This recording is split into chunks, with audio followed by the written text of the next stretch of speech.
Once, there was no warmth in the world. Or rather, there was warmth, but it belonged to the mammoth, the storm, the bleeding sun, sinking behind mountains made of ice. Humans, if you could even call them that yet, were just shadows with lungs, upright creatures with hands too soft for the rocks they held, and skin too bare for the wind that never stopped whispering death. And yet they lived. Somehow. Hey friends, you can turn on the fan now. Maybe light a candle, but only if it's beeswax. If you enjoy what I do, go ahead and subscribe gently. Or don't. Free will is prehistoric. Let me know in the comments. What time is it for you? Where are you tuning in from? I promise someone else is also half asleep and somewhere in Estonia. Let's begin. It's hard to explain just how cold the Ice Age was. Because cold doesn't cover it. This was not cardigan weather, not brisk morning walk cold. This was silence so deep it broke your ears. Air that punished breath. Darkness that did not care if you were alive or dead. They had no matches, no lighters, no neat magnesium camping kits from aisle 7. In the beginning, they had no fire at all. Just teeth, fingers, stones, and the ability to wait. Imagine a family, although they wouldn't have called it that, crouched beneath the curved belly of a boulder. Wind shrieking through valleys like a god with a grudge. The sky is black. The snow is blue. The child is silent. They press together, skin against skin, hoping friction will masquerade as heat. It doesn't. But it's better than nothing. They chew raw marrow from frozen bone. It tastes like animal and survival. The mother bites off a piece of sinew and hands it to the child with a gesture that means chew slowly. Language hasn't happened yet, but meaning is already old. This is not the scene from a storybook. No bare furs, no roasted meat over a glowing ember, no cave with a warm fire crackling in the center. This is before all that. This is the fireless night. And yet, they made it through. You're probably wondering how. And the truth is, we don't entirely know, because they didn't leave us recipes, maps, or daily vlogs titled Surviving the Worm Glaciation with Kids Under 5. But they left bones, and burn marks, and tools so crude you'd mistake them for rocks, if they weren't precisely, unmistakably shaped by intention. We call them Oldowan flakes, sharp-edged pieces of stone chipped off with another stone. The first human technology, the Ice Age equivalent of a Swiss Army knife. Except it was more likely to cause tetanus than save your life. Still, it worked. It cut. It scraped. It turned muscle into meal and hide into cover. They didn't have bows, or arrows, or spears even. Those came much later. In the fireless age, hunting meant throwing a rock and hoping gravity was on your side. Failing that, scavenging. Listening for wolves, waiting for silence, finding what the predators left behind. It wasn't bravery, it was strategy. You might think of this time as prehistoric, but that's a misleading word. Prehistoric sounds like a pause before the real show starts. As if these people were just sitting in the lobby of human history, waiting for the lights to dim. But this was the show. And they were improvising. They did not know they were inventing humanity. They were just trying to make it until morning. And if they could, maybe the morning after that. Fire, in those earliest ages, was a miracle. If lightning struck and a tree burned, they might run toward it, not away. Carry the flame on a stick, shield it with their hands, try to keep it alive, like a child or a secret. but they couldn't make it yet. They could only find it. And so they huddled in the dark. Nights were endless. Days were silver at best. The stars, blurred behind a ceiling of ice clouds and smoke. Light came from snow, reflecting what little sky was left. Firelight was fantasy. You might think they talked, but early Ice Age humans didn't talk. Not really. They gestured. They grunted. They moved with rhythm. They shared understanding through proximity, motion, mimicry. Language was still gestating, a slow miracle brewing inside skulls that hadn't finished evolving. Imagine trying to describe danger without verbs, or explain hunger without nouns, or tell someone you love them using only your shoulders. Somehow, they managed. In many parts of the world, Southern Africa, Indonesia, the warmer edges of Europe, there were still trees, still fish, still reasonable temperatures. But for those wandering closer to the glacial frontiers, modern-day Siberia, Northern Europe, the frozen marrow of North America, it was a different equation. There, survival was calculus with no numbers, just hunger, cold, and luck. Yet even in these frozen zones, traces remain. Footprints hardened into permafrost, charcoal smudges near rock shelters, a tiny carved pebble shaped like a woman, fat, fertile, eternal. You may have seen her. The Venus figurines, little goddesses of the Ice Age, with hips wide enough to survive a blizzard and breasts that could feed an empire. Were they idols, toys, prayers in physical form? No one knows. But someone carved her with frozen fingers. Someone believed she meant something. Let's talk about warmth. Not the literal kind, though that was always the priority, but the kind that happens when someone gives you the driest hide, when someone watches while you sleep. There's a theory that early humans developed empathy not as a moral evolution, but as a cold weather adaptation. Compassion was a heat source. Community, the original blanket. You couldn't survive alone. Not then, not there. So they shared. Not out of kindness, out of logic. The same reason penguins huddle in circles or wolves sleep nose to tail. A warmer neighbor was a stronger you. It wasn't romantic. It was efficient. But even in darkness, beauty bloomed. Stone tools were shaped not just for function, but occasionally for form. Some blades are too symmetrical, too polished, to be purely practical. Someone made them beautiful on purpose. Even when death was licking at your heels, art insisted.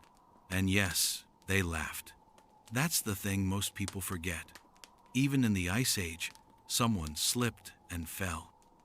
And someone else laughed so hard they almost froze their lung.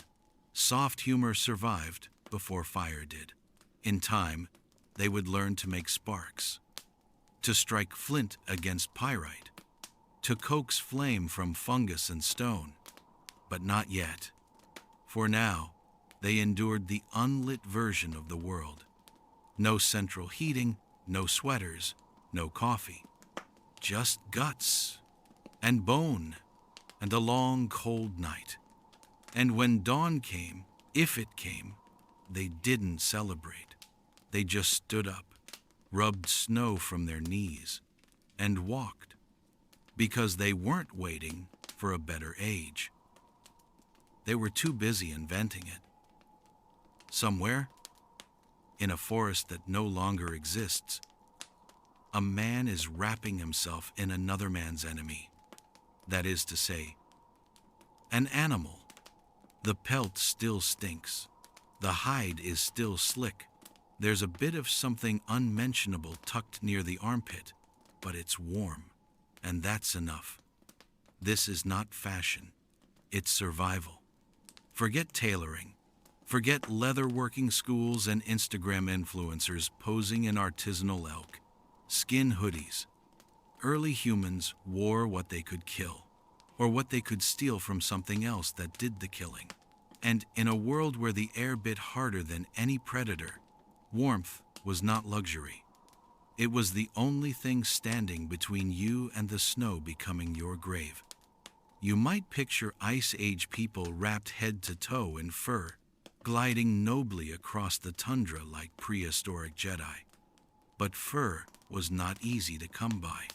You had to hunt for it, clean it, dry it, soften it by chewing, stretching, scraping, oiling, and even then, it might still crack in the cold, or fall apart in the rain, or mold, or host something with too many legs.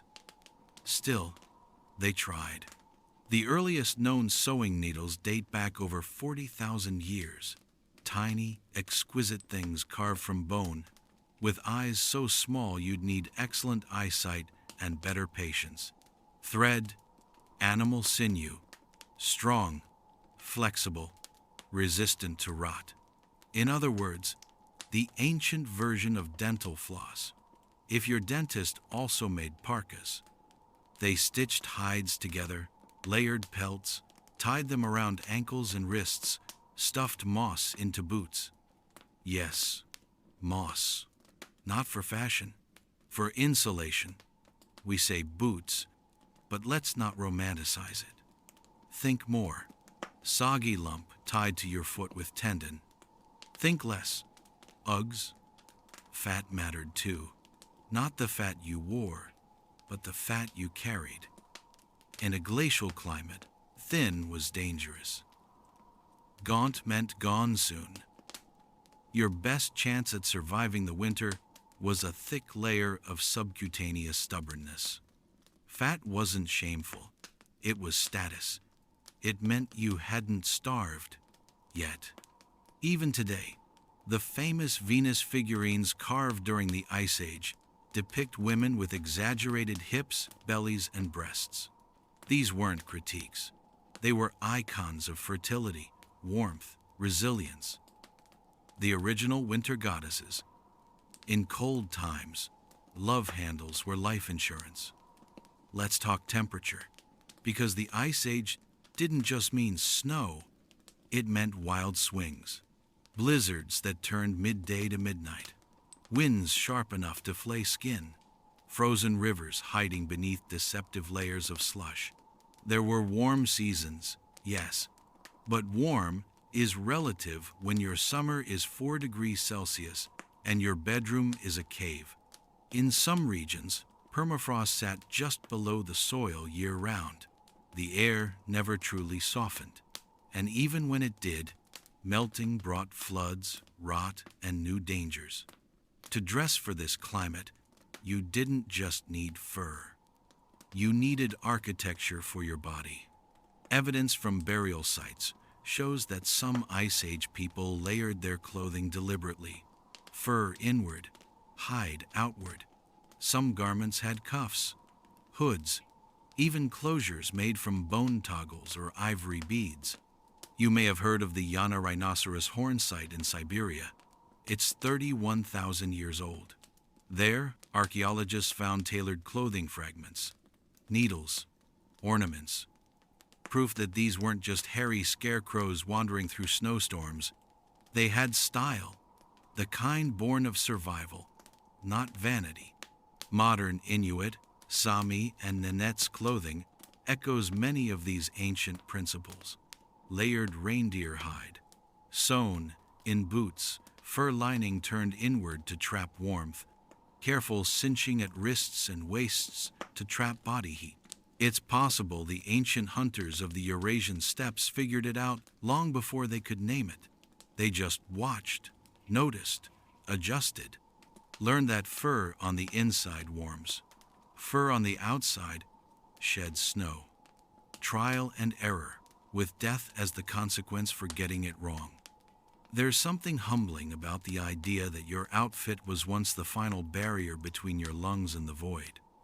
No waterproof jackets, no fleece, no Gore-Tex. Just the ghosts of what you killed and the cleverness to stitch their ghosts together. Soft joke? All right, the Ice Age had no boutiques, but it did have a return policy. If your clothing didn't work, you didn't come back. And yet, these people managed to stay warm enough to not just survive, but migrate. They crossed mountains, followed reindeer, walked from northern China to the edge of France, trudged through Central Asia toward the Americas, wrapped in stitched skin, puffed with mammoth hair, and probably still complaining about the wind. They made boots from bark, capes from bird feathers, hats from the unlikeliest things. Some even lined their clothing with dry grass, like walking haystacks with better posture. And they wore jewelry. Yes, jewelry. Bracelets made of shell, beads of ivory and bone. Because even in the coldest times, people wanted to look beautiful. Or maybe to look important. Or maybe, and this is perhaps the most human of reasons, to feel like something more than a body struggling to stay warm. In the Grotte du Renne cave in France, archaeologists found ornaments associated with Neanderthals, not Homo sapiens, Neanderthals. They wore necklaces. This tells us something extraordinary. Even when clothing was a tool, it was also expression. Even when the wind howled and the sky pressed down and your toes were half frostbitten, you still wanted to say, "I am here. I am more than just cold. I matter." Let's not forget the children. Keeping a child warm in a glacial landscape was nothing short of wizardry. They were wrapped, bundled, carried on hips, their feet bound in fur, their ears kissed with oil to prevent frostbite. Mothers likely slept with them beneath hides, two heartbeats tangled together to trick the cold. We sometimes imagine early life as rugged and stoic, but in every era, someone rocked a baby through a long night and prayed they'd both make it to morning. Eventually, they discovered tanning, not the sunbed kind, the kind that turned hide into usable, wearable, non-rotting leather. This involved brains. Literally, you had to rub the animal's own brain into its hide to make it soft, pliable, and resistant to decay. The fatty acids in brain tissue acted as natural emulsifiers. It was messy, smelly, but it worked. And yes, they discovered this long before they discovered TikTok cleaning hacks. Necessity is the mother of invention. Desperation is the mother of brain-soaked trousers. And through it all, they kept walking, moving, because warmth wasn't just something you wore. It was something you made, with your feet, your breath, your blood. The more you moved, the warmer you got, until you stopped. And then it was a race between the cold and the end. We often think of ancient people as slow, sedentary, punched by hardship. But maybe they were just tired. Because staying warm in the Ice Age wasn't just a matter of fire. It was a matter of layering, of learning, of letting yourself carry the heat of another creature's life, stitched tight across your shoulders. And as they walked, the fur creaked, the wind whispered, the frozen earth groaned beneath them, and still they moved. Warm, for now. In the deep cold of the Ice Age, dinner was less of a meal and more of an ongoing existential negotiation. You didn't ask what's for dinner, you asked if. Because some nights, the menu read snow, regret, and a faint memory of mammoth. And yet, they ate, not because they had an abundance of food, but because they understood hunger intimately, like an unwanted roommate who never left, snored loudly, and occasionally threatened to kill you in your sleep. Let's start with a myth. No, they didn't eat just raw meat all day. Yes, sometimes they did. But Ice Age cuisine was more nuanced than a raw steak and a prayer. These were opportunistic feeders. scavengers, hunters, gatherers, inventors of snacks with terrifying protein counts. They didn't just chase mammoths, they chased squirrels, eggs, beetles, whatever fell from a tree and didn't hiss. Imagine a world where calories were currency and every bite was borrowed against frostbite. You've probably seen cave paintings of reindeer and mammoths. These were not fan art, they were menus. The mammoth, for instance, was a walking pantry. Meat, hide, bone, fat, sinew, ivory. Killing one meant days, even weeks, of food, shelter, and materials. But it was also a logistical nightmare. Mammoths could weigh 6 tons. You couldn't just poke one with a stick and hope it gave up. You needed planning, traps, coordination. The kind of teamwork that required communication before language was formalized. Some theories suggest they drove herds toward cliffs, letting gravity finish the job. Efficient, brutal, and effective. Unless, of course, you were standing in the wrong spot when 6 tons of elephant decided to go airborne. Soft joke.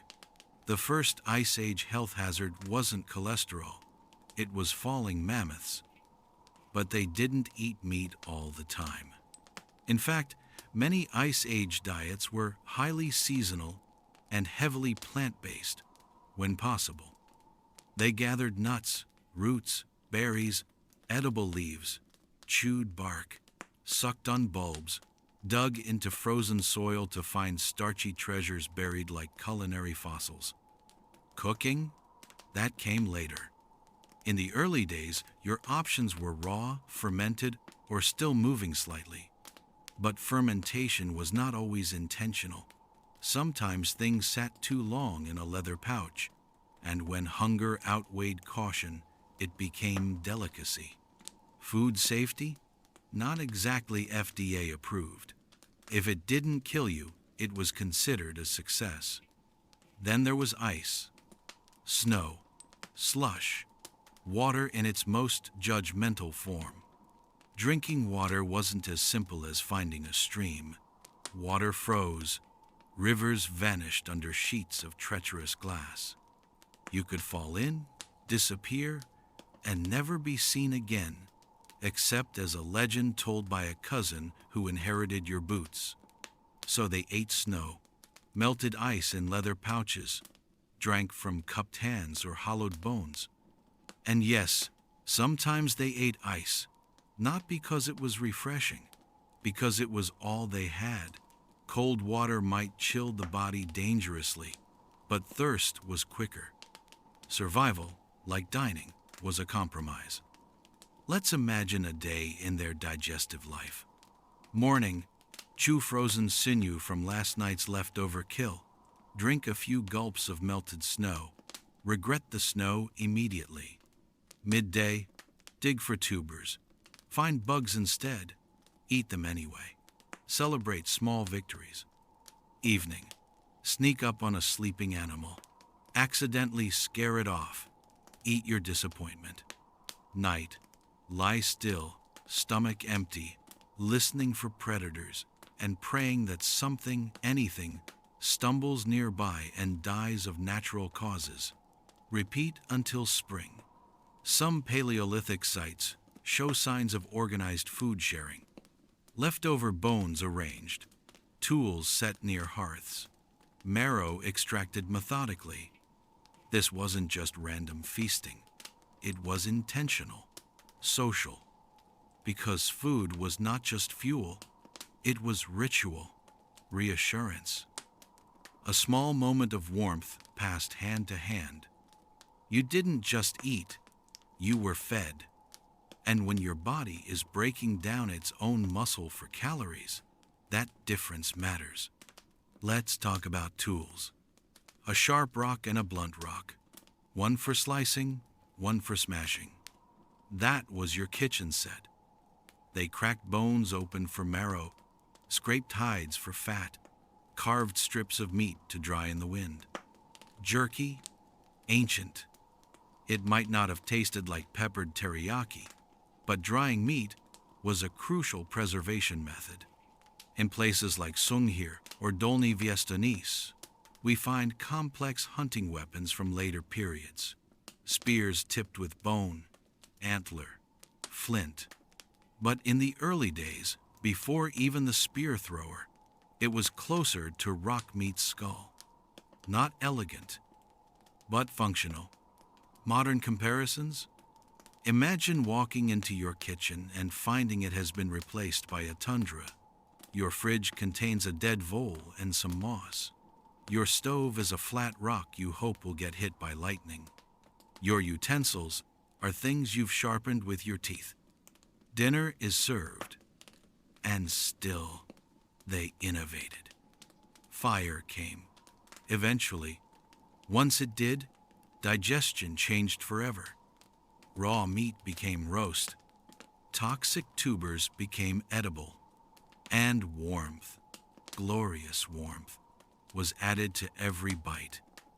But in the fireless days, your gut had to do the heavy lifting. There is evidence that early humans developed larger intestines to handle raw, fibrous, often partially decayed foods. Digestion wasn't just survival, it was engineering. You adapted or you expired. In the coldest regions, fat became obsession. Seal fat, whale fat, reindeer fat, even bear fat, if you were bold and slightly lucky. High-fat diets were essential to avoid protein poisoning, a real danger when all you eat is lean meat and snow. Inuits today refer to this phenomenon. So do polar explorers. It's called rabbit starvation. You can eat yourself sick and still die if your food is too lean. So fat wasn't indulgence, it was required. And if you could find honey, or nuts, or oily seeds, that was a feast, a miracle, a reason to sing if songs had been invented yet. And yes, they danced. Food, when abundant, became celebration. When a mammoth fell or a hunt succeeded, some kind of joy had to be expressed. We see it in cave paintings, in footprints layered around hearths, in bone flutes carved from hollow femurs, the oldest music, born beside the oldest meals. To eat, to rest, to play a song, was to briefly declare, we are not only surviving, we are living. Even in the ice. So next time you stand in front of a fridge, unsure of what to eat, consider this. Once, your ancestors had no fridge, no menu, no options, just hunger, and the wisdom to make something from it. They did not feast. They endured. And somehow, in that cold and cruel age, they learned the art of eating ice. It's easy to forget that indoors is a modern concept. We imagine a place with walls, a roof, a corner for your thoughts, a bed to collapse into, maybe even a scented candle or two. But for tens of thousands of years, indoors was wherever the wind stopped long enough for you to breathe without flinching. Sometimes it was a hollow in the earth, sometimes a crevice in a cliff. Sometimes it was simply a cave with good acoustics and no current residents. Yet, and so, humanity moved into the stone. Imagine walking into your new Ice Age home. The floor is packed dirt. The ceiling breathes mist. A mammoth skull rests by the entrance like a forgotten welcome mat. There's a pile of ash near the back wall. Not warm, not yet, but it promises heat if you whisper to it correctly. A few cracked bones lie in a circle, like ghosts arranging furniture. Congratulations. You live here now. Caves weren't cozy. They weren't romantic. They were wet, echoing, difficult to heat, and occasionally contained something larger and hungrier than you. But they were also protection. From wind, from predators, from the slow gnaw of hypothermia that started in the fingertips and ended in silence. In the darkness of caves, early humans learned to be still, to listen, to turn stone into shelter. Some of the earliest known human shelters, like those in southern France and northern Spain, show layers of occupation: fire pits, scorched ceilings, charcoal smeared into walls, bones arranged with a kind of accidental elegance. In Chauvet and Lascaux, cave walls hold animals in motion: lions, rhinos, deer, entire herds frozen mid-gallop, painted not where the light was best, but where the darkness was deepest. We don't know why. Perhaps it was magic, or memory, or just the human urge to decorate the place where you sit and try not to die. Whatever the reason, these were not just shelters. They were early temples of survival. Soft joke? Imagine explaining your rent-free cave dwelling to a modern landlord. Utilities? Well, the wind, and sometimes fire. Neighbors? 2 wolves, and something I can't name but whose eyes glow in the dark. Pet policy? No policy. They have policies. Caves were inherited. Archaeological evidence shows generations returning to the same sites, building layers of ash, charcoal, bone, and memory. A hearth over an older hearth, a burial beneath a sleeping place. This wasn't just squatting, it was anchoring, marking a place in the earth and saying, we were here, we stayed, we mattered, even if no one was listening. But not everyone had a cave. They were rare, in high demand, often preoccupied.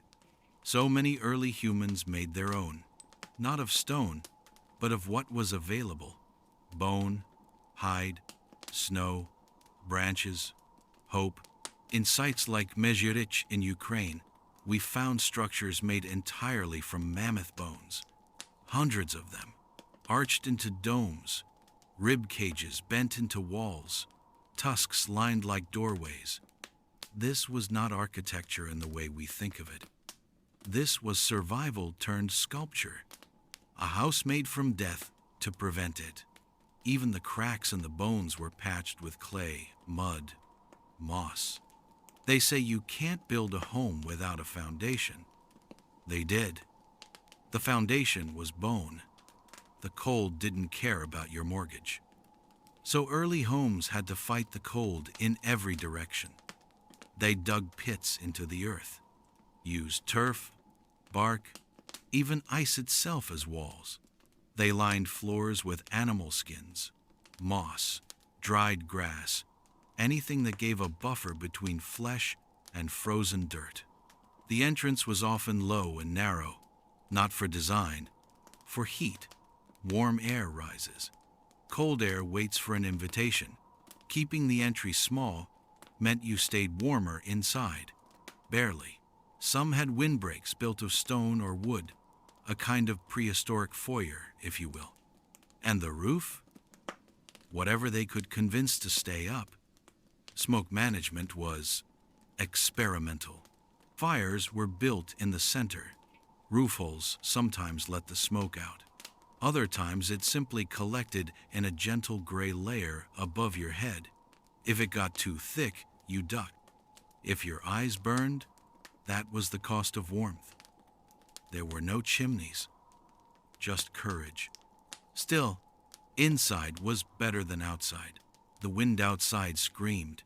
Inside, it merely muttered. Outside, frost killed you quickly. Inside, it had to get in line behind hunger, infection, and falling rocks.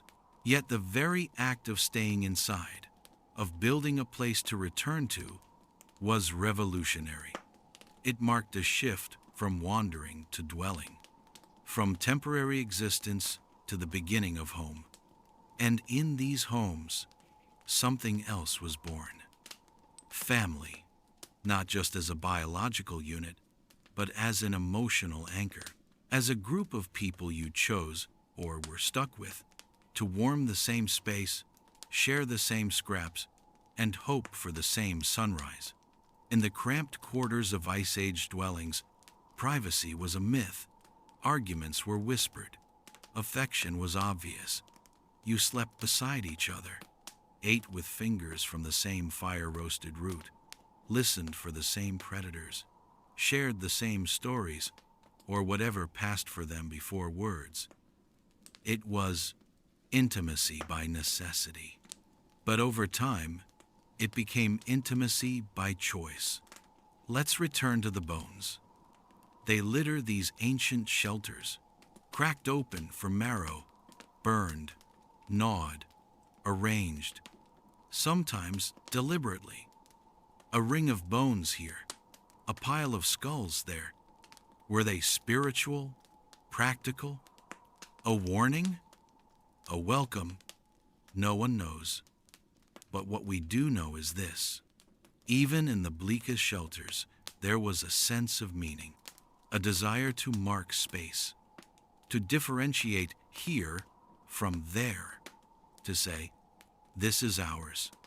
It's the first step toward architecture, toward cities, toward every apartment, hut, and house you've ever entered. And so, in the shadow of cliffs, beneath overhangs, inside tusk-lined domes, humans began to stay. They still moved, followed herds, fled storms, but the idea of shelter, of a place, had rooted itself. And roots, even frozen, grow. There is a peculiar kind of defiance in pitching a tent during a blizzard. Even more so when your tent is made from the hide of the very beast that once chased you through a ravine. It's not just practical. It's poetic. It's housing vengeance. The Ice Age was not kind to homeowners. Caves were rare, cliff shelters scarcer still. So humans, those impossibly persistent creatures, learned to build houses that could move. Not houses with wheels, houses with legs. Legs that walked with you, sometimes hundreds of miles, across frozen rivers and wind-blown plateaus. These homes didn't have addresses. They had memories. They were shelters made of bone and skin, held together with sinew, warmed by breath, and rebuilt every time the horizon shifted. Welcome to the Ice Age tent. Let's be clear, this was not glamping. These tents were drafty, smoky, prone to collapse. But they worked. At Medjugorje, in Ukraine, archaeologists discovered the remains of circular structures built from hundreds of mammoth bones. Skulls for walls, tusks for beams, jawbones for lintels. Imagine that. A home where the entrance is a curve of ivory taller than you. A ceiling supported by ribs. The fire pit warmed by the skeleton of something that once trampled your grandfather. They even decorated them. Ornamented the outside with ochre, hung beads, laid mammoth teeth in rings around the hearth. Because even when you live in a bone hut, you want it to feel like home. Now, not every Ice Age tent was so skeletal. In areas where trees still grew, structures were framed with wood, branches bent into domes or cones, covered in hides sewn together with animal sinew, reindeer hide, elk skin, even fox pelts for the edges. Each hide had to be scraped, smoked, softened, stretched and stitched, waterproofed with fat, then layered fur side in or out, depending on the weather and your personal relationship with frostbite. Some were circular, others oval, some sunk into the earth a few feet for insulation. Because heat rises, but cold digs. Inside, there was the fire pit, usually central, always smoky. You think your apartment has poor ventilation? Imagine living in a tent with no chimney, a fire that smokes constantly, and walls made of flammable meat jackets. If it rained, you shifted the hides.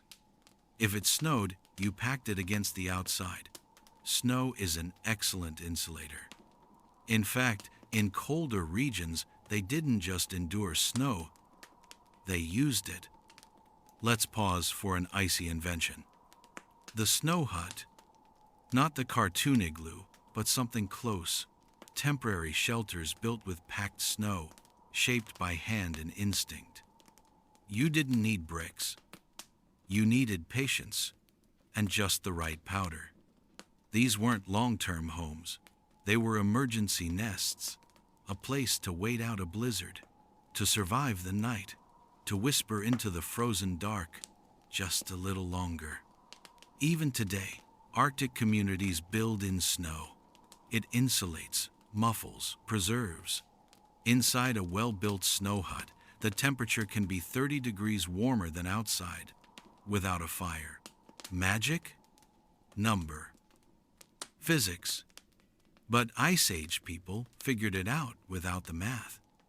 Soft joke time? They didn't have heating systems.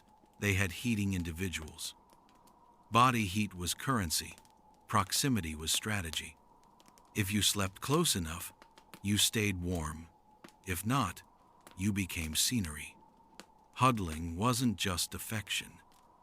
It was architecture. Nomadic homes needed to be light, flexible, repairable. A broken pole? Replace it with a branch. A torn hide? Stitch it with sinew and stubbornness. These people didn't have toolboxes. They were toolboxes. Their hands carried memory. Their bones carried the plans. Their minds held every knot, every joint, every way to keep the wind outside and the warmth within. And they moved. These shelters were never permanent. When the herds moved, they moved. Pack it up, roll the hides, sling the bones. Leave behind only ash, footprints, and the memory of a warm breath in the cold. They were not settlers. They were followers of prey, of seasons, of something quieter than hunger, instinct. Still, in every place they stopped, they left behind the ghost of a home. Hearth circles, scattered beads, charred bones, footprints pressed into once muddy soil, now fossilized in time. They built for now, but what they built echoed forward into archaeology, into architecture, into the human longing for somewhere, even when that somewhere moved every 3 days. There's a tenderness to this kind of home. It wasn't about conquest or permanence. It was about sheltering each other. Imagine a mother sewing a rip in the roof while her child sleeps. A hunter arranging stones around the fire to keep sparks from catching the hide. A grandmother laying moss where a leak appears, whispering to the wind as if to make a deal. These weren't just structures. They were acts of devotion. Proof that even in the coldest world, humans made warmth with their hands. Modern comparison? Imagine building your house every time you moved apartments. But instead of IKEA, your supplies are attached to a running reindeer. You cook over an open fire, your windows are holes in the hide, and your roof needs restitching every time it snows. And still you'd sleep. You'd eat. You'd love. Some scholars think this kind of temporary dwelling shaped our psychology. It taught us that comfort could be carried. That home was not a place, but a practice. That even in exile, even in snow, you could build something worth returning to, even if you never came back. And so they did. Again and again. Homes made from what they hunted. Walls made from what once tried to eat them. Shelters that danced with the wind and dissolved into the land when they were no longer needed. No deeds, no titles, just bones and memory. Somewhere in the dark, two bodies are pressed close, not in romance, not in desire, but in a mutual agreement to not die tonight. This is not a love story, but it is a story of warmth. We talk about the Ice Age like it was an era of endurance, and it was. But what we forget, in all our admiration for spears and shelters, is how many people survived simply because they stayed close to someone else. In a world without central heating, body heat was the central plan. You didn't sleep alone unless you wanted to meet God before sunrise. And even then, he was probably too cold to answer. The intimacy of the Ice Age was not sentimental. It was logistical. Humans huddled, shared fires, pressed bare skin to bare skin not for comfort, but for calorie retention. Warmth was a communal resource.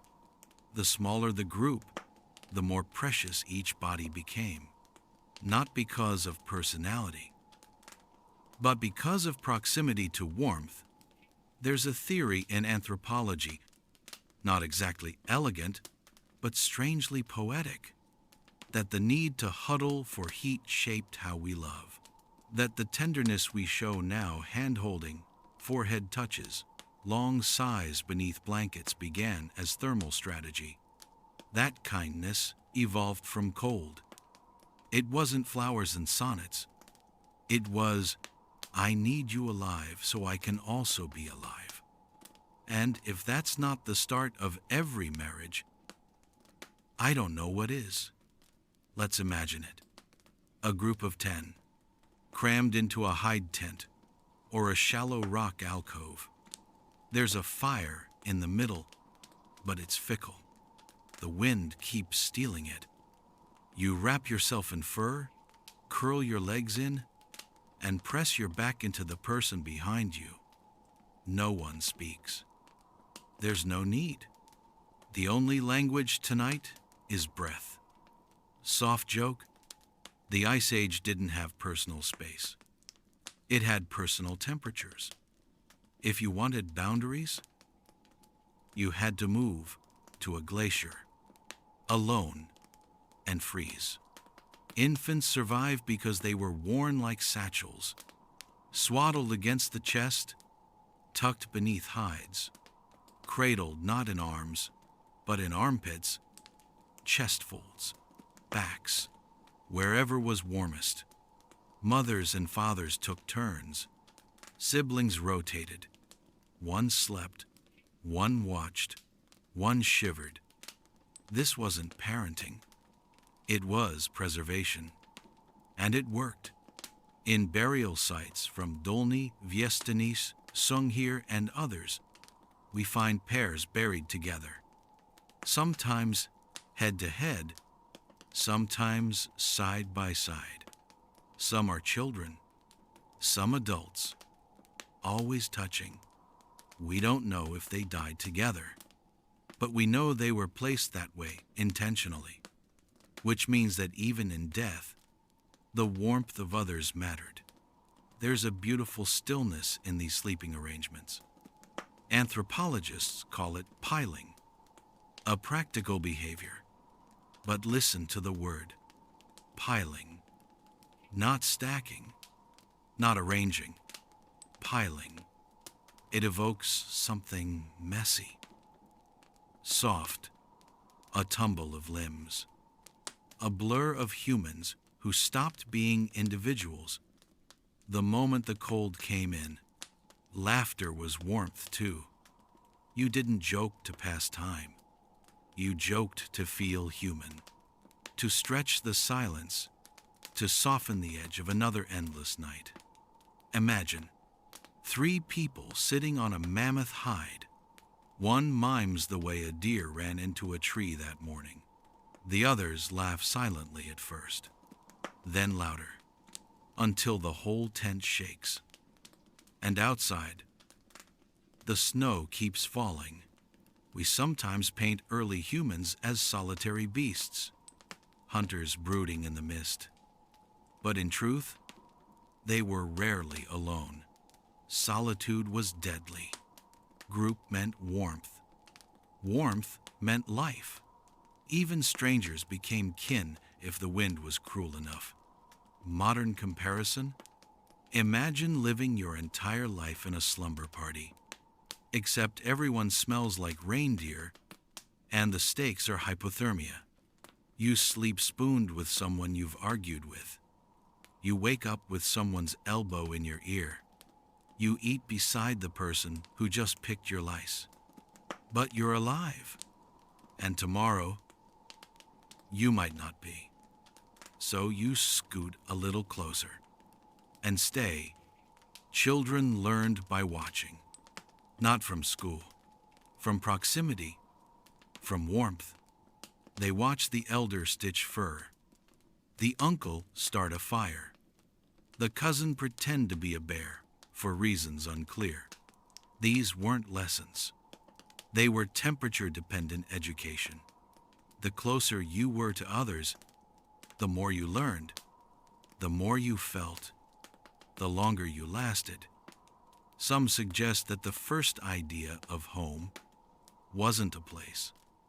It was a person, or a few, the ones you trusted to shiver beside, to cry beside, to die beside if it came to that. And it often did. Even today, in Arctic cultures, warmth is shared. It's in the leaning of bodies, the shared breath in closed tents, the long silences between stories, not uncomfortable, just efficient. Because talking wastes heat. And sometimes, silence is safer. That's not a new idea. That's ancestral. You can imagine the farewell, can't you? One person packing up their hide, wrapping dried meat for the journey, touching a shoulder as they leave. No words, no promises, just heat fading from where they stood, and the others pull closer together. Not because they miss them, because the wind is rising again. So no, this was never a solo story. The Ice Age was survived in circles, in bundles, in huddles of hope. You did not make it alone. You were carried in arms, in sleep, in song. And as the world froze over, you held someone, and someone held you. There's a whisper in the dark, soft, crackling, and alive. Not breath, not voice, something older. It glows, flickers, dances like it's remembering a song no one else knows. And someone, small, cold, desperate, is reaching out, not to worship it, to steal it. Fire didn't arrive with ceremony. It didn't descend from the heavens like an obedient miracle. It came the hard way, the rude way, the way of thunder and splintered trees. A lightning strike, a volcanic hiss, a sunbeam on dry grass. If the grass was foolish enough to burn, fire was not given. It had to be taken, caught like a wild animal, tamed by accident, and kept alive like a secret.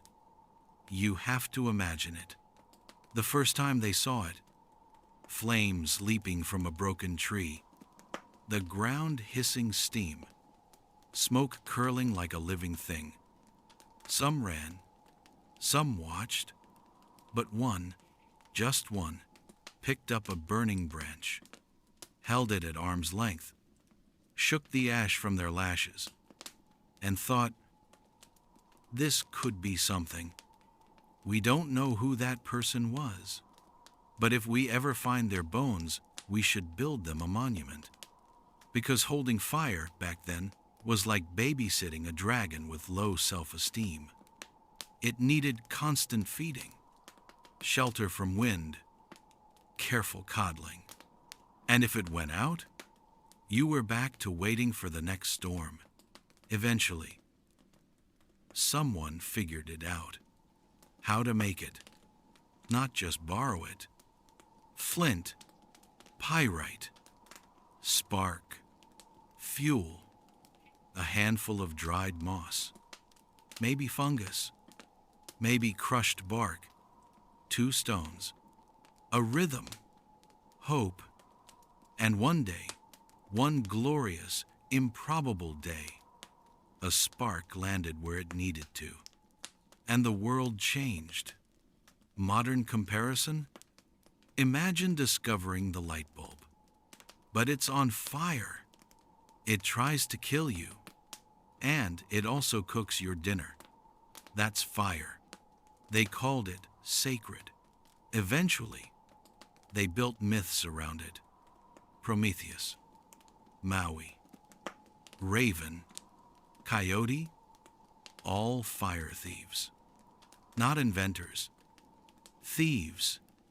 Because even the ancients knew fire belonged to someone else first, and humanity stole it. Fire wasn't just heat, it was safety. Predators hated it.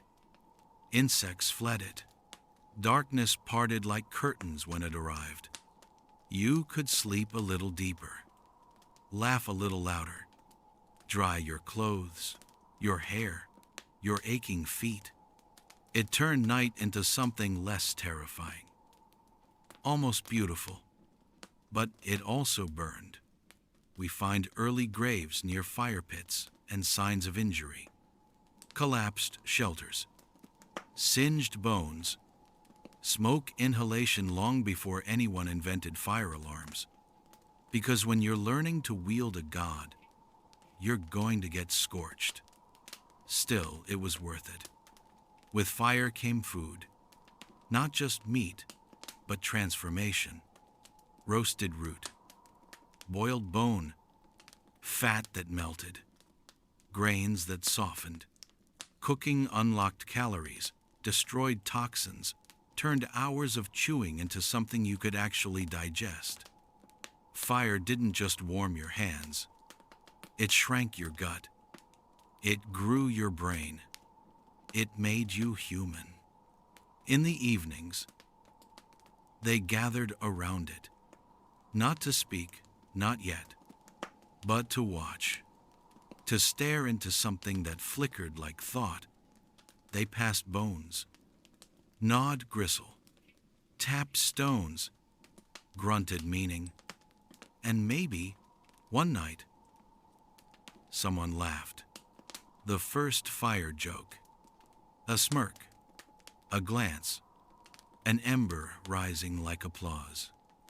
There's something about fire that demands companionship. No one builds a fire alone and then doesn't call someone over. Even now, backyard barbecues, campfires, candles at dinner, fire gathers people. Always has. In its glow, stories are told, even if the words haven't arrived yet. Soft joke. The first romantic lighting was firelight. Mood setting. Do you smell burning mammoth? Ambience. Only if the roof isn't also on fire. Some scholars believe fire gave rise to time itself, or at least to how we measured it.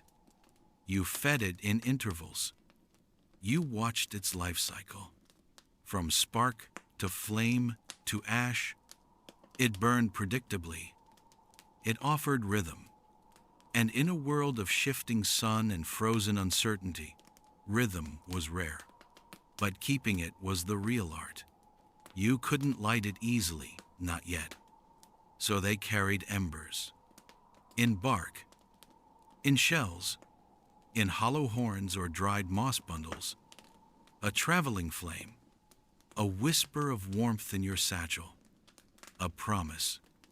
And if it died, you grieved it, started again, waited for lightning, because fire wasn't owned. It was earned. And oh, how they feared it. Some painted it. Some avoided it. Some built entire rituals around how it should be treated. In one culture, even tens of thousands of years later, fire couldn't be stepped over. In others, fire pits were burial sites. Why? Because fire didn't just keep you alive. It reminded you how easy it was to die. And still, they kept it. Not with cords, not with switches, but with attention. They watched it, fed it, whispered to it. And when the children were old enough, they were taught to steal it too. Not from the gods this time, but from the shadows. So yes, humanity did not invent fire. We seduced it. We bribed it. We begged it to stay. And when it threatened to leave, we held out our hands and whispered, "Please." Once upon a time, no one said anything. There were no poems, no speeches, no whispered lullabies, only breath and movement, hands in the air, eyes that watched too closely, and fingers dipped in ochre. Language did not burst into being like fire. It unfolded quietly, more moss than matchstick, more glacier than lightning. It began not with a shout, but with a gesture, a hand tapping a shoulder, a brow lifted in warning, a finger pointing toward danger, or food, or a particularly smug-looking mammoth. Meaning wasn't said. It was shown. We are so used to words, drowning in them really. Our phones, books, screens, endless noise made of letters. But once, a single look meant everything. A blink might mean hunger. A pause might mean grief. A glance might mean, "Don't eat that, you'll die." And then came drawing. Not art. Not yet, but representation. An attempt to make the invisible visible. To pull something from memory and trap it in pigment. Cave walls were the first scrolls. And their scribes? Likely half-starved, soot-streaked, aching creatures with more questions than teeth. In places like Chauvet, Lascaux, and Altamira, we find animals galloping across stone. Deer, bison, horses. Some with 8 legs, not because they had them, but because motion was being attempted. Described, felt. This wasn't decoration. It was declaration. We saw this. We followed this.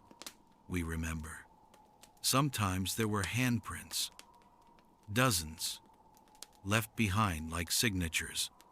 Red ochre or charcoal spit onto the wall. A human outline, 5 fingers, pressed flat into forever. Some are small children. Some missed digits. Scarred, perhaps. Frostbitten. But all say the same thing. I was here. Soft joke? It was prehistoric Instagram. Except the only filter was charcoal, and no one was trying to influence anything except the hunt. Why did they paint? No one agrees. Some say it was sympathetic magic. Draw the bison, and you might find one tomorrow. Some say it was storytelling, the long, smoky tradition of, "Let me tell you what happened." Others think it was ritual, or religion, or the first version of boredom relief. And maybe it was all of these, or none, because meaning doesn't always arrive with reason. Sometimes it arrives with red hands and empty bellies. But the thing to understand is, this was language, not verbal, not grammatical, but intentional, symbolic, a shared agreement that marks on stone meant something, and that's the first step towards speech. The human brain is wired for story.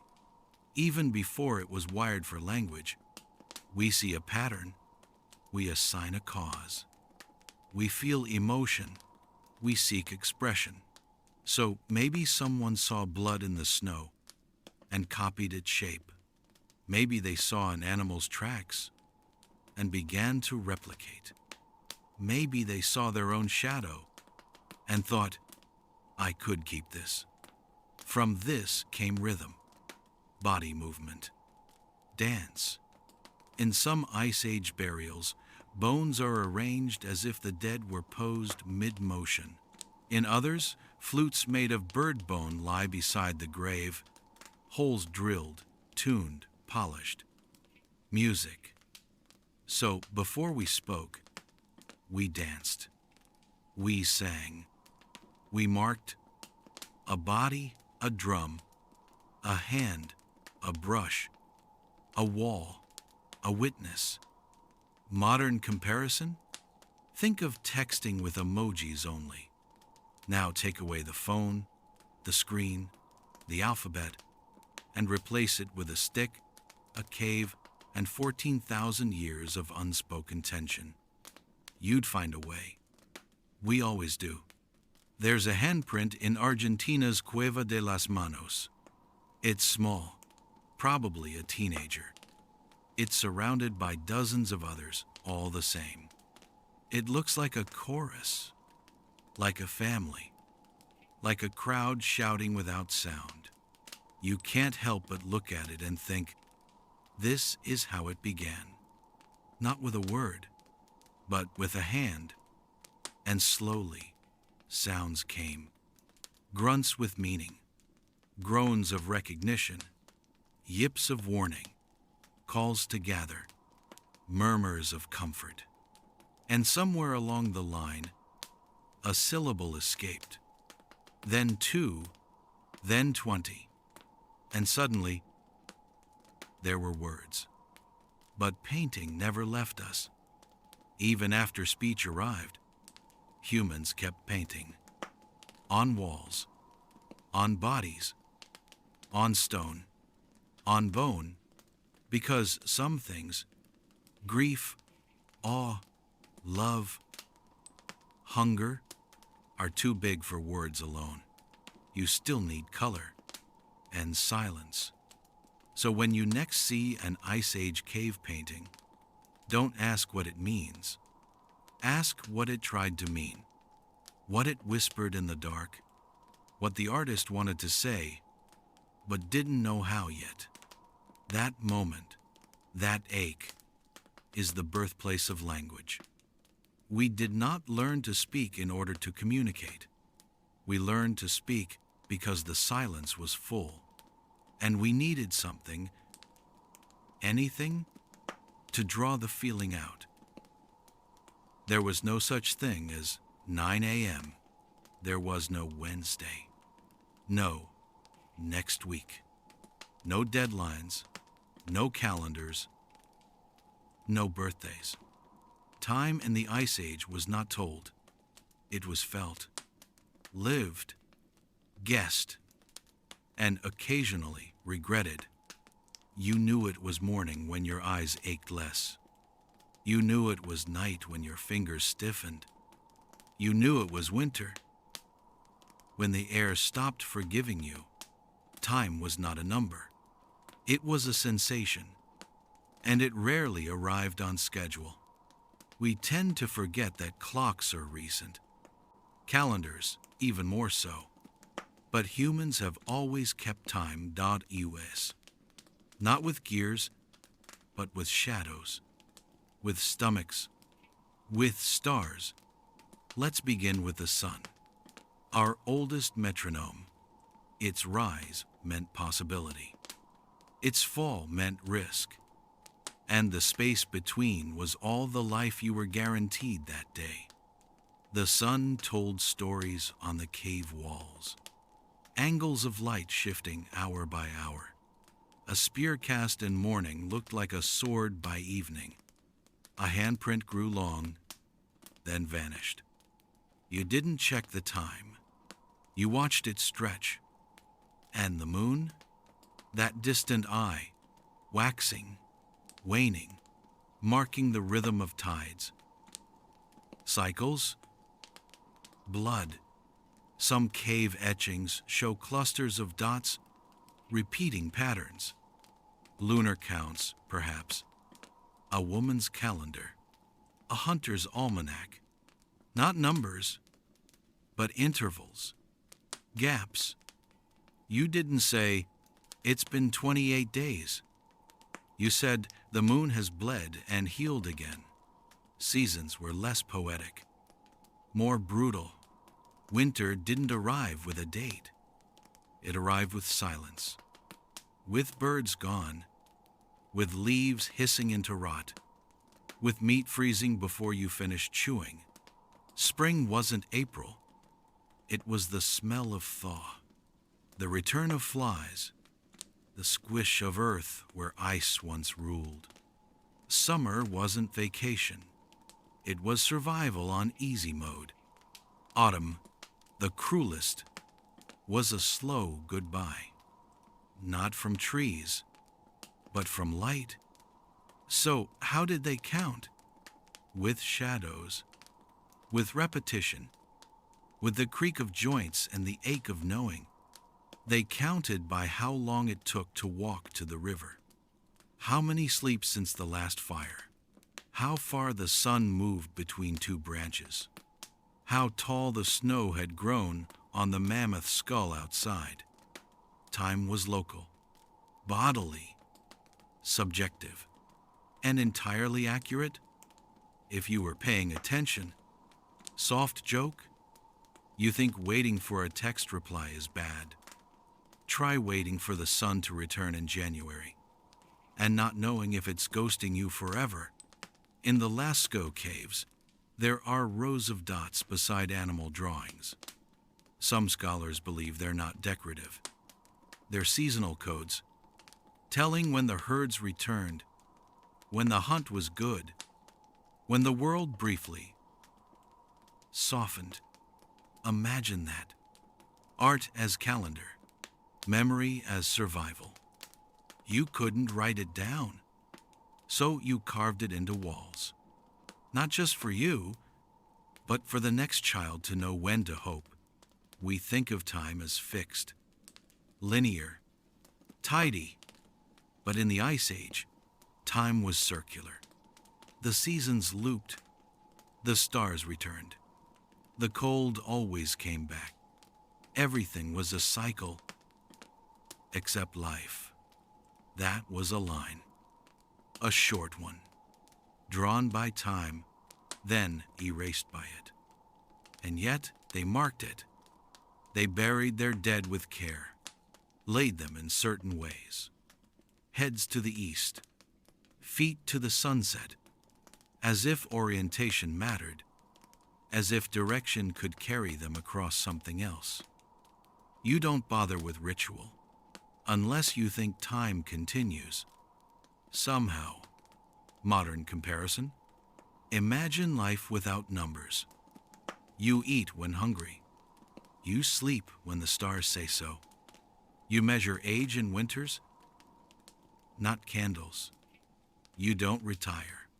You just stop waking up. And yet, you never feel late. Because there's nothing to be late to.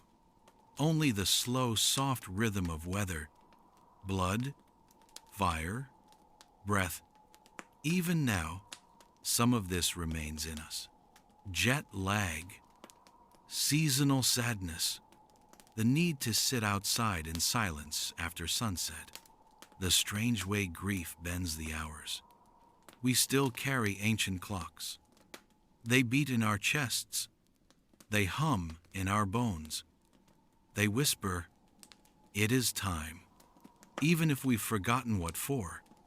And the stars. We almost forgot the stars. They didn't have telescopes, but they had necks and patience. They watched constellations rise and fall, herds in the sky, gods in formation, myths that mapped the heavens long before we drew maps of Earth. Some think Orion, the hunter, was seen by Ice Age eyes, not as a man, but as movement, a guide through winter, a celestial echo of their own stories. The stars returned each year, always in their season, which meant time wasn't cruel, just cold, just indifferent, but predictable, which, in a world of predators and frostbite, was a kind of mercy. So, no, they didn't count time. They carried it. In the creak of bone, the length of shadow, the call of birds that only sang in spring. They didn't own clocks, but they owned awareness. And sometimes, that's more accurate. Somewhere, on a patch of frozen ground, there is a skull. Its teeth are missing. Its nose has long since collapsed, but it sits gently, deliberately, beside two others, and around them, ashes, stones, and silence. We think of graves as modern, tidy, marbled, inscribed with names and dates and some last poetic gasp of dignity. But burial, true, conscious burial, goes back much further than writing. Long before cities, before agriculture, before anyone told a bedtime story, someone dug a hole, placed a body inside, and said, without saying it, this one matters. In the Ice Age, death was common, expected, unkind, but it was not always discarded. They didn't just leave bodies where they fell. They didn't always abandon the dead to the wind. Sometimes, and more often than we ever assumed, they buried them. Let's visit Sungir, a site in Russia, 34,000 years old. Two children were laid side by side, decorated, dressed in clothes that took hundreds of hours to make. Beads, ivory spears, red ochre. They were maybe 10 or 12 years old. They were mourned. That's the only word for it. Mourning. In a world that didn't have words. Another site, Dolny Viestanis, a woman buried beneath mammoth scapulae, crushed by time, but positioned, deliberately turned, arms folded, traces of pigment near the skull. Who was she? No one knows, but someone loved her, or feared her, or simply couldn't let the wind have her. Graves were not just practical, they were sacred. And in a world of hard soil and harder winters, digging a grave was no easy feat. It meant effort, coordination, tools, and time. No one buries a body in permafrost unless they believe it matters. Sometimes they buried the dead with tools, sometimes with food, sometimes with nothing but ashes and a circle of stones. And yes, sometimes with skulls, arranged in rings, stacked, stared at. We do not know why, but we know it wasn't random, because randomness doesn't repeat, and these patterns do. There's one site, in modern-day Belgium, where several skulls were placed facing each other. No jawbones, all facing inward, like a council or a memory. Were they trophies? Ancestors? Warnings? We don't know, but someone thought it meant something. Soft joke? Ice Age cemeteries didn't have tombstones, but they had excellent placement. Here lies probably uncle. May he not attract wolves this time. Sometimes they cremated. Or tried. You needed fire. Dry wood. Time. But in places like Kostenki, we find burnt bones. Ashes mixed with tools. Fragments of identity scattered in soil. Even death needed choreography. And then there's the red ochre. That soft, blood-colored pigment we find again and again, poured over the dead, stained into bones, traced along limbs. Some say it represented blood, a return to the earth's womb. Some say it was spiritual, or medicinal, or just beautiful. But it was done on purpose, repeated across continents, which means belief of some kind. Burial is belief in continuity, in memory, in meaning. When you bury someone, you say, this life was not just accident, it was event. In some graves, we find animal parts, deer antlers, bear claws, feathers, teeth, adornment, totems, gifts for the journey, or maybe just grief, dressed in whatever materials were nearby. And children, so many children, buried with care, with tokens, with love, even when there wasn't enough food, even when the world was cruel. They weren't left. They were laid down. That's different. Modern comparison, imagine your entire world is cold, dangerous, brief. You live in a tent. You hunt your dinner. You walk daily with death at your side. And still, when someone dies, you stop, dig, rap, sing maybe, because death isn't just absence. It's a threshold, and you want them to cross it warm. Sometimes the grave was reused. Sometimes it was avoided. Sometimes it became sacred. People returned, left beads, left bones, left silence. These weren't necropolises. They were landscapes of memory, not marked by stone, but by footsteps, whispers, instinct. And what did they believe? We'll never know. No scrolls, no prayers, just patterns. But patterns are loud if you listen. And they say, we cared, we remembered, we feared, we hoped. So when you walk past a museum display, a circle of skulls, a child with beads, a grave under glass, don't just ask who they were. Ask who loved them, who wept, who stayed behind, holding a handful of ash in a world that had no word for sorrow, and yet still felt it.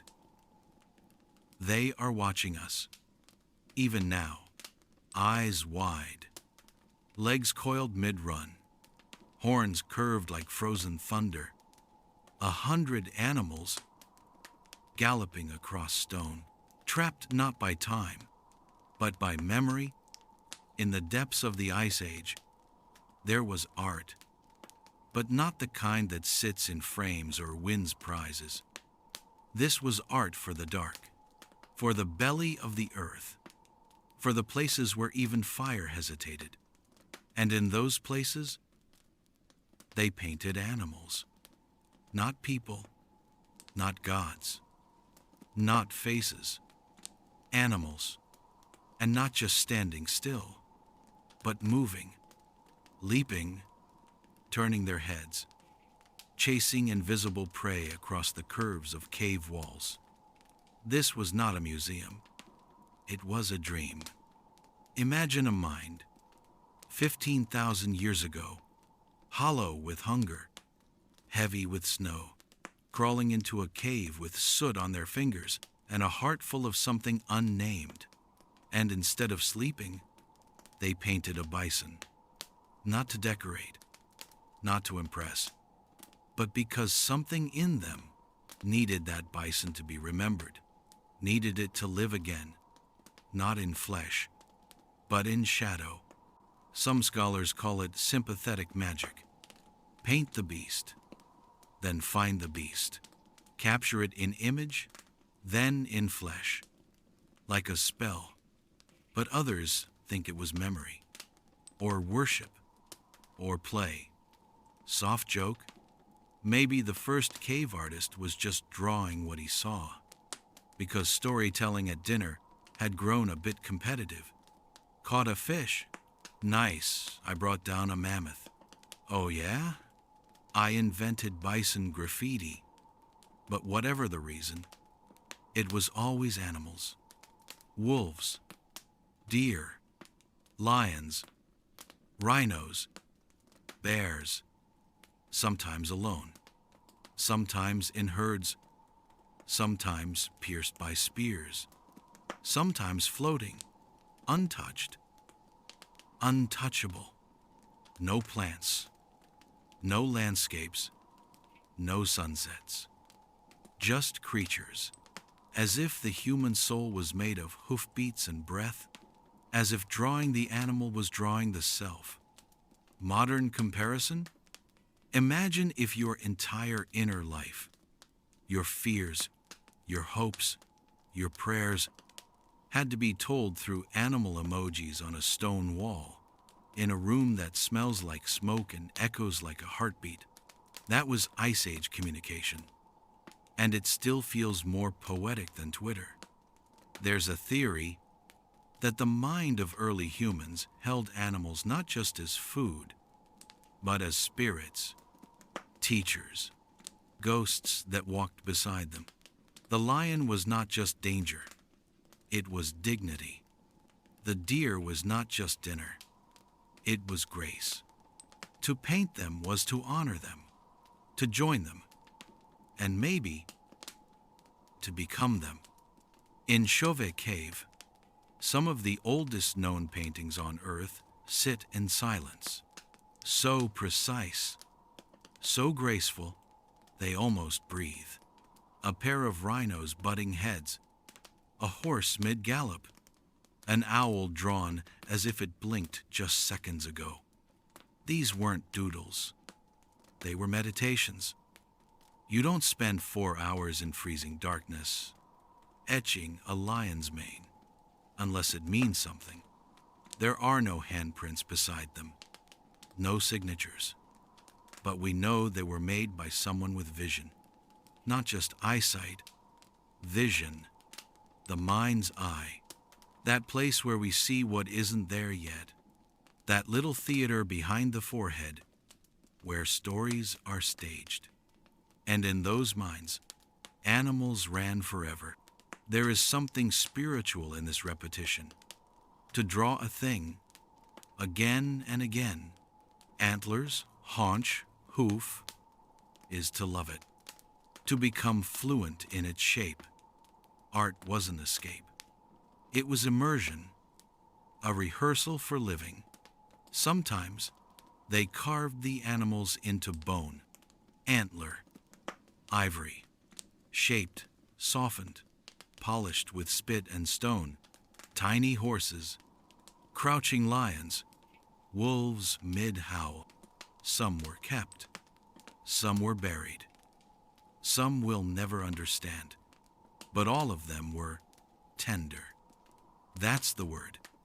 Not sacred, not heroic, tender.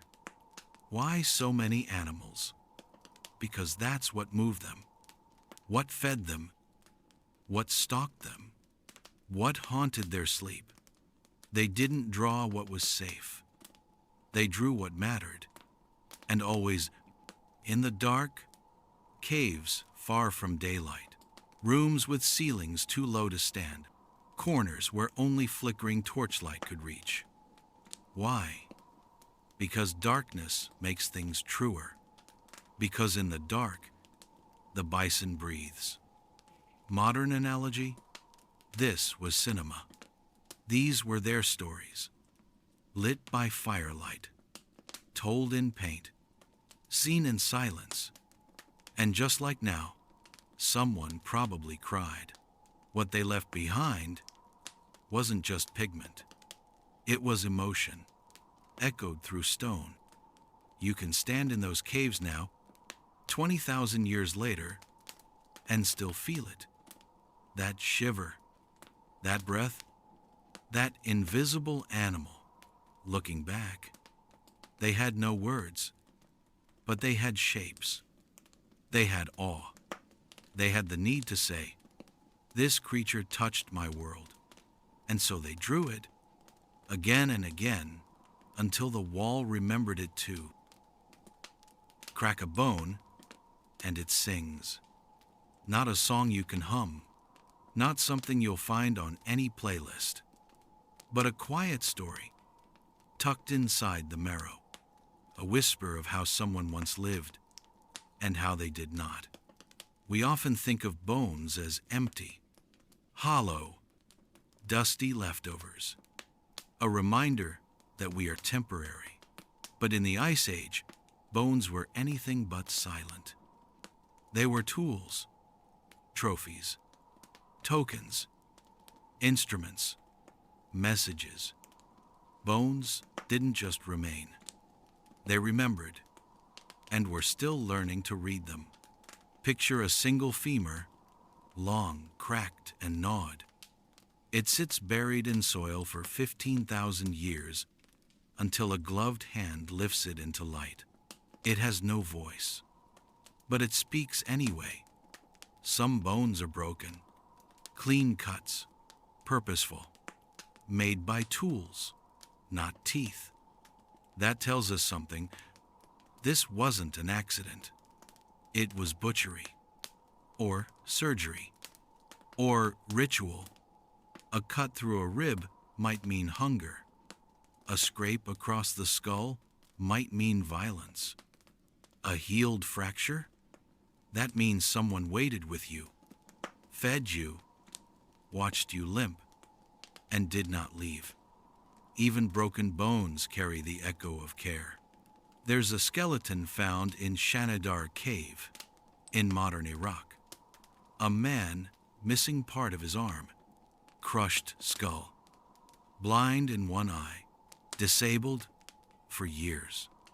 And yet, he lived into old age because someone fed him, protected him, let him lean. That's not just medicine. That's compassion, fossilized. Bones also hold signs of music. Yes, music. Flutes, carved from bird bones and mammoth ivory. Finger holes etched with the patience of someone who believed that sound could be sacred. These weren't random pipes. They were tuned, refined, played in sequences. Think about that. In a world of wolves and blizzards, someone stopped to make music. Soft joke? Prehistoric Spotify had one track, but oh, it echoed like eternity. And then there are tools, bone needles, hooks, awls, decorated with little notches, like someone was counting, or remembering, or just refusing to be forgotten. One archaeologist called them intimate artifacts, not because they were private, but because they touched the body. Clothes were stitched with them, wounds closed by them, hides softened by their scrape. These tools weren't just made, they were cherished. Sometimes, when people died, they were buried with their needles, as if to say, "You will still mend things wherever you go." In Dolny Viestanis, a woman was buried with a fox's jaw in her palm. No explanation, no inscription, just a bone, held for 30,000 years. What did it mean? We don't know, But we know she chose it, or someone chose it for her. And in that choice, a story lived.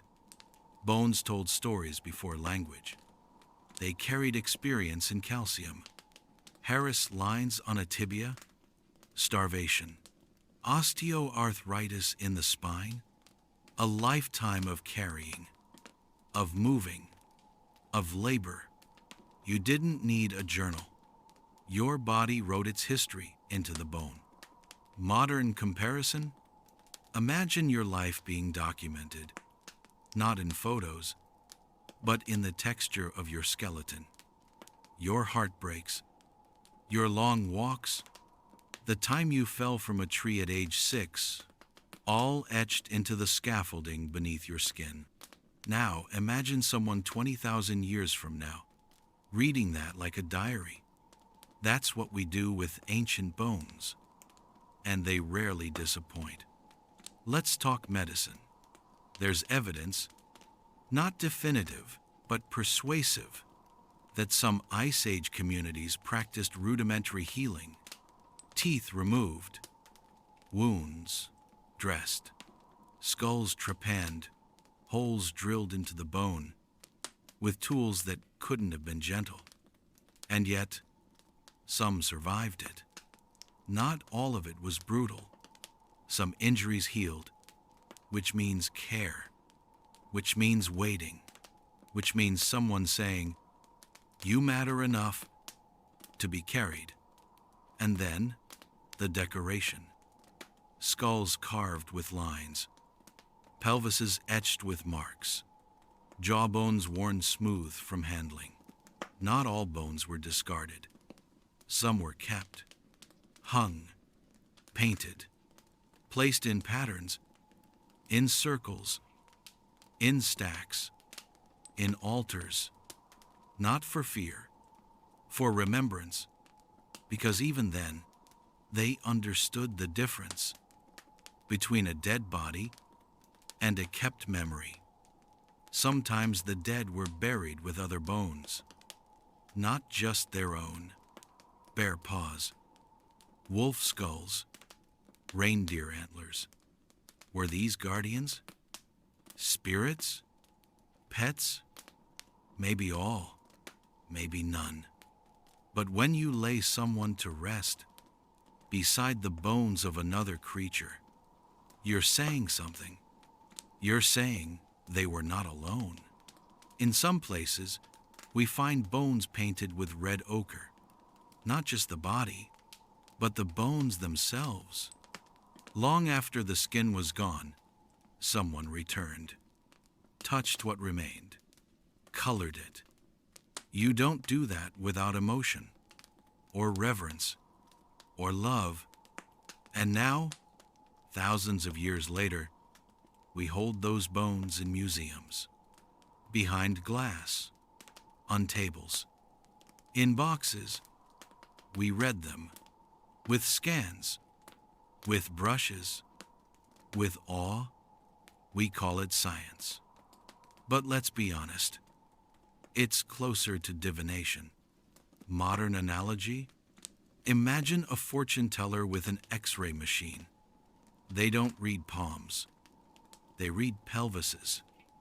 And what they find is never magic. It's memory. Bones told the truth, even when no one else did. They do not lie. They do not flatter. They do not exaggerate. They simply are, and always were. So yes, we still listen to the cracks, to the wear, to the curve of a spine that carried too much. For too long, we listen because they still speak. In the language of calcium, in the dialect of fracture, in the whisper of flute holes, carved by cold hands, in a warmer moment, next time you stretch your arms, or feel your knees ache, remember, your bones are writing, right now, and someone, 1,000 winters from now, might one day read you. It didn't happen all at once. There was no grand melting, no dramatic thunderclap, just a drip, then another, then another. The ice began to cry. Imagine a world where the cold has always been your companion, your enemy, your blueprint, where your gods are made of snow and your shelter is stitched from fear. Then one morning, a puddle, not a flood, not a lake, just a shimmer of water, in a footprint where frost once ruled, and you wonder, what now? The end of the Ice Age wasn't an apocalypse. It was a sigh, a soft, slow exhale over centuries. The sun lingered longer. The rivers widened. The trees came back, shy at first, then boldly green. And humans, used to the cruelty of white skies, had to learn to live in color. Change is easy to romanticize in hindsight, but in real time, it's terrifying. Your strategies fail. Your memories don't apply. The mammoths disappear. The paths become marsh. And the cold that kept things still, starts to move. Some didn't follow it. Some stayed. Tried to make homes where the ice retreated.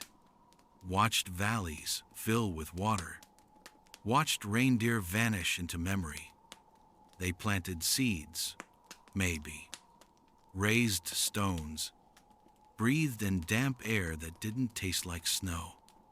They weren't just adapting. They were grieving. Because when the ice left, so did the map. Every pattern cracked.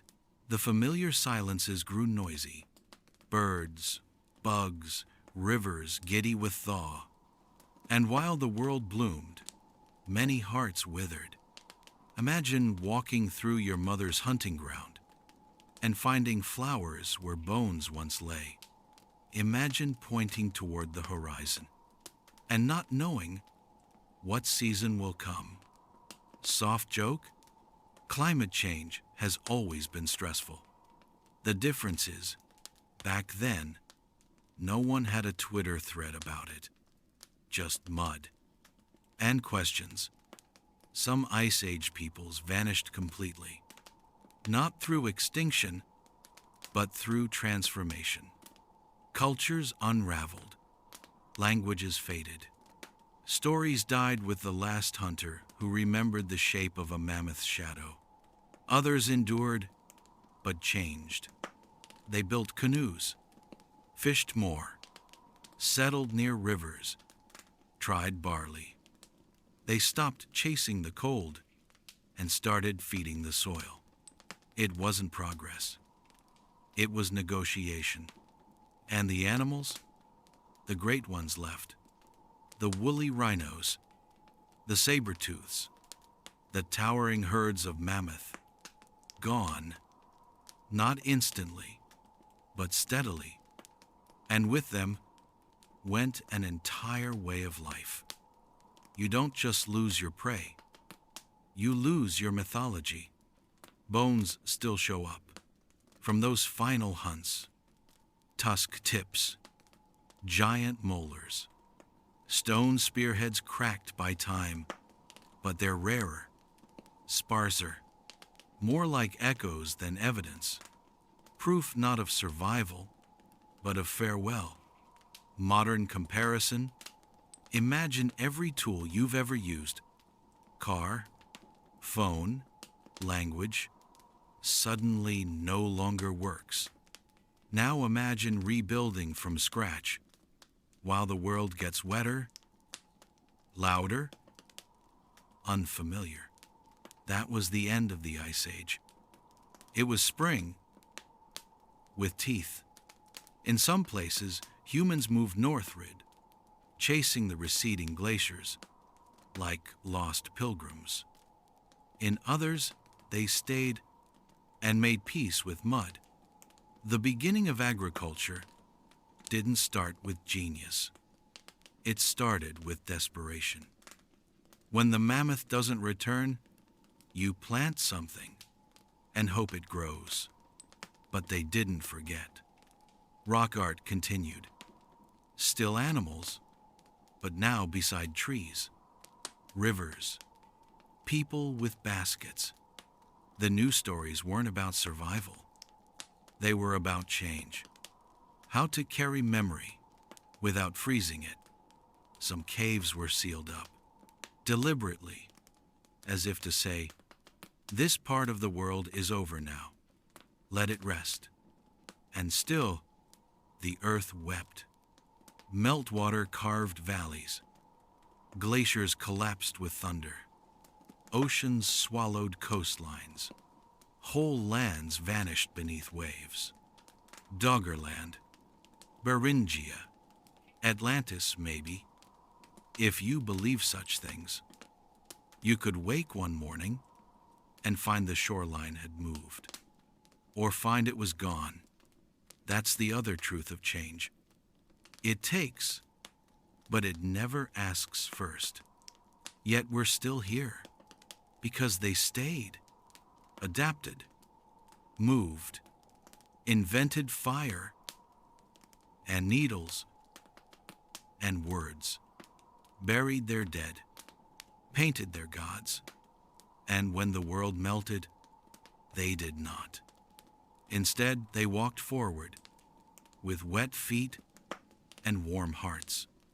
They gave up the hunt, but kept the myth.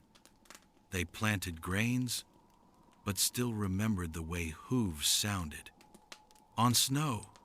So, when we say the Ice Age ended, we're wrong. It changed, softened, shuffled off into mountains and myths, but it still lives inside us.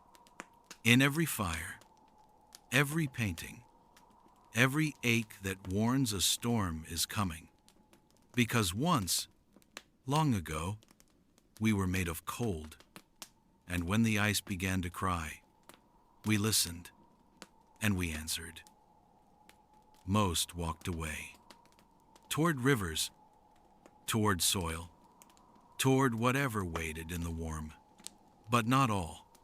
Some stayed, or chased the snow, or listened to the cold like it was a familiar song they couldn't stop humming.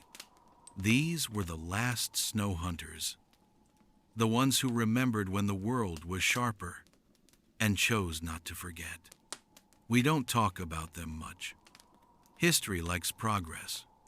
It prefers agriculture, settlements, baskets, bricks. But there were those who looked at sprouting fields and saw weakness, who looked at rain and missed the silence of snow. And so they packed up what little they had and followed the cold. North. Always north. Imagine them, a small band drifting along the ice line like ghosts. They leave no fences, no farms, no towns, just footprints that melt by morning. Soft joke, they were the original minimalists. No furniture, no schedule, no TikToks, just spears, snow, and suspiciously good cardio. In places like Siberia, northern Scandinavia, and the high Arctic, we find traces of them. Hearths under frost, mammoth bone circles, hunting tools where nothing should live. They survived where the world tried to quit.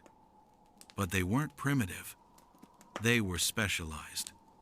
They followed herds that modern eyes have never seen. Reindeer by the thousands. Woolly beasts with thunder in their lungs. The last of them, and the last to chase them. Some built homes from snow and skin. Others made tents that folded with the wind. And they kept the old knowledge. How to read tracks in white silence. How to breathe when the air itself bites. How to listen for hooves beneath ice. They were not relics.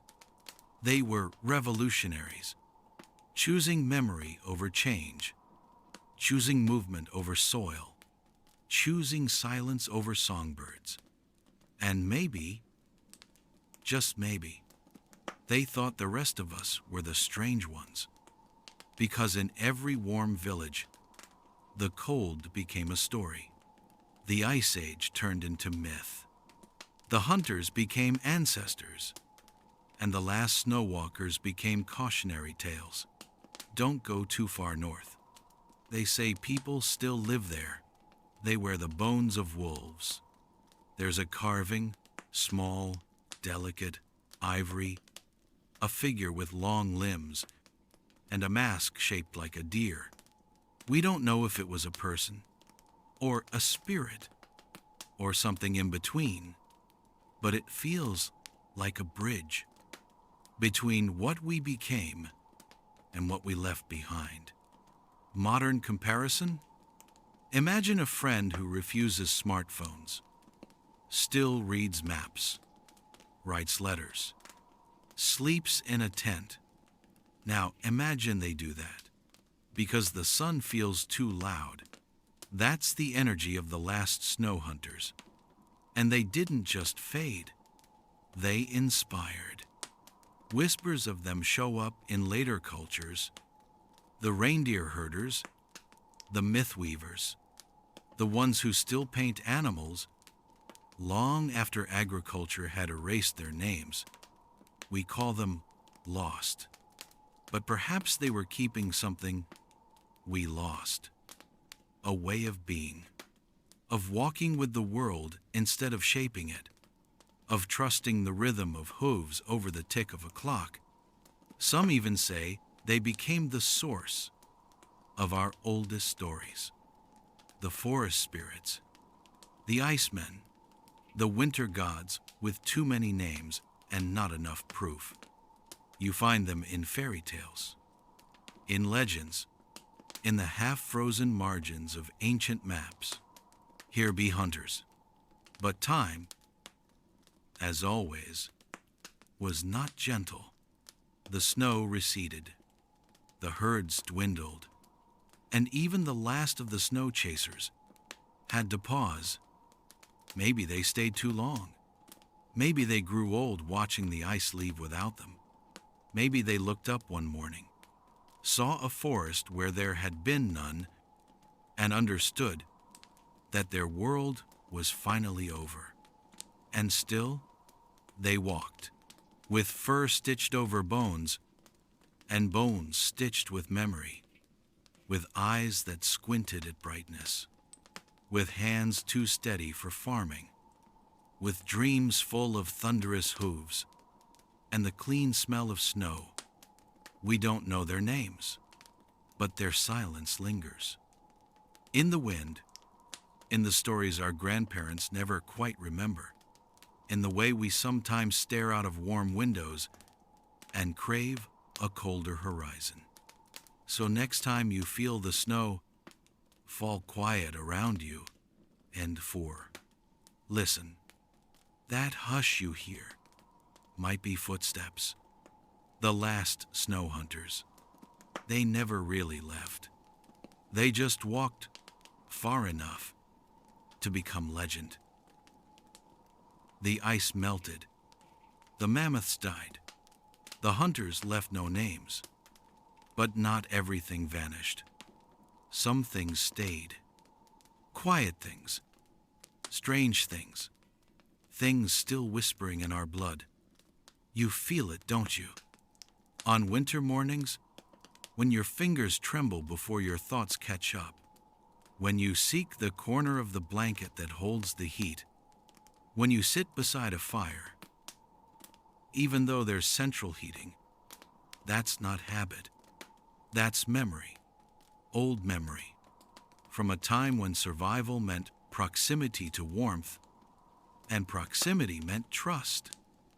It's in the way we huddle, in the way we nest, in the way we flinch at the wind, even if we've never known a winter without walls. The ice is gone, but it stayed. in the shapes of our bodies, broad noses that warm the air, dense bones that hold the cold at bay, skin that learned to absorb or reflect, depending on what sky hovered above. We didn't leave the ice. It sculpted us, one breath at a time. Our brains, too, remember. Fear of the dark? That's a mammoth's footfall somewhere in the back of the cave.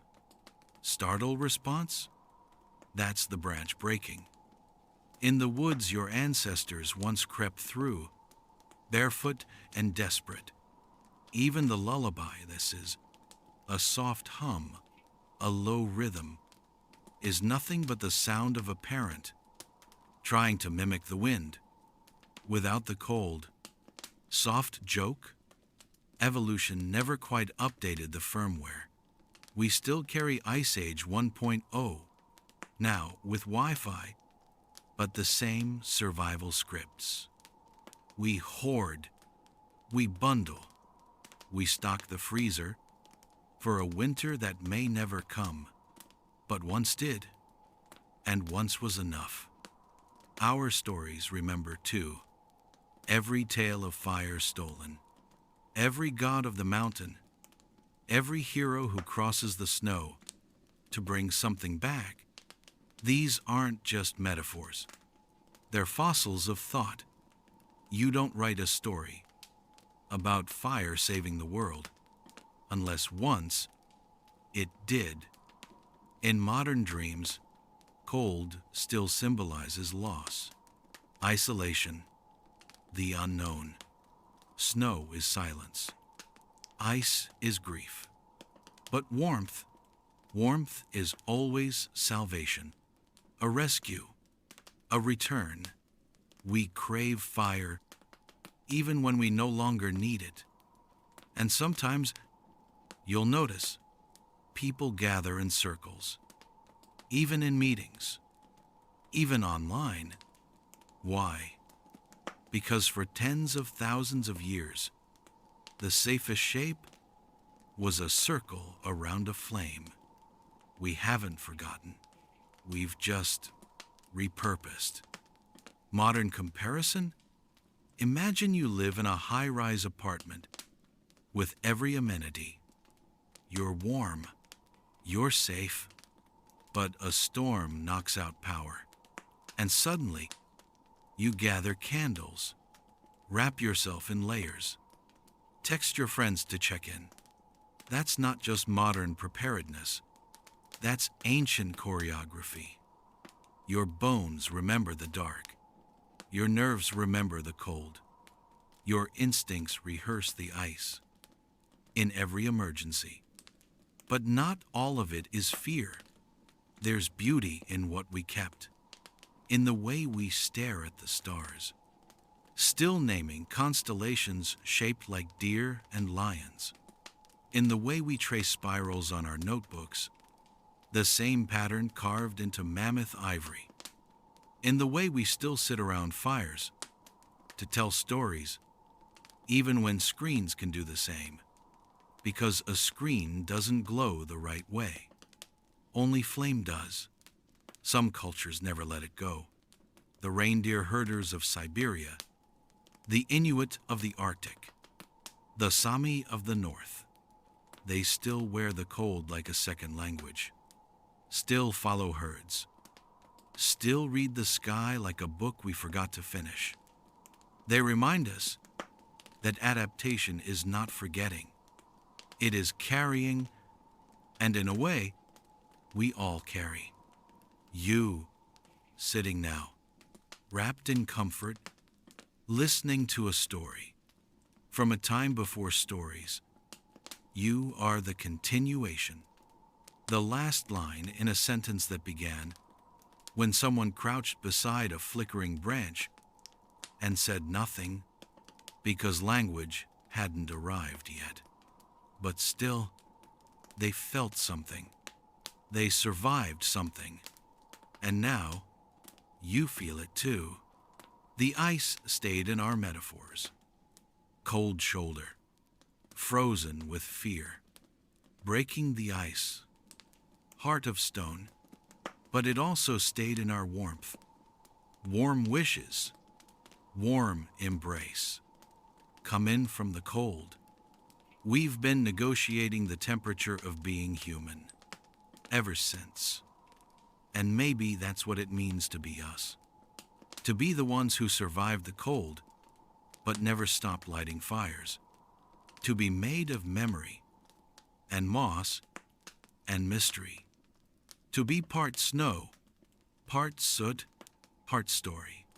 So yes, the Ice Age ended. But in every quiet moment, every flicker of flame, every dream of animals painted on walls you've never seen but somehow recognize, it's still here. Because the ice was never just ice. It was the beginning of myth, of warmth, of love, of us.